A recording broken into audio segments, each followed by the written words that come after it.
हरिओम. मी प्रकाशसिंह माळी, खारघर उपासना केंद्र, खारघर.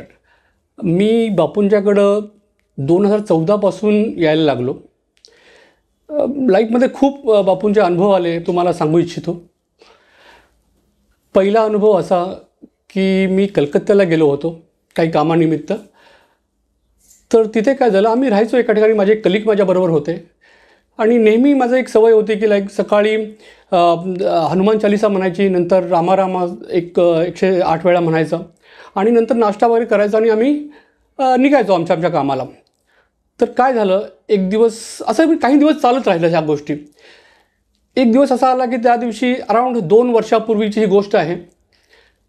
मी सकाळी उठलो आणि नेहमीप्रमाणे आम्ही बेडवर बसायचो, कारण जागा छोटी रूम होती.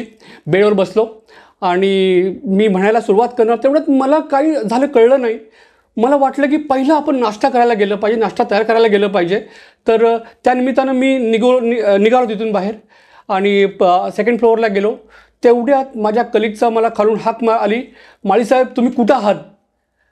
त्यावेळी काय झालं होतं माहिती आहे की माझ्यावर जो सिलिंग फॅन होता तो माझ्या बेडवर पडला होता. तो फॅन इतका हेवी होता, तर तिथं मी असलो असतो तर माझं डोकं किंवा मला डॅमेज झालं असतं. पण काय कुणास ठाऊक त्या दिवशी मला तिथून बाहेर जायला सांगितलं गेलं. मलाच कळेना की असं काय झालं.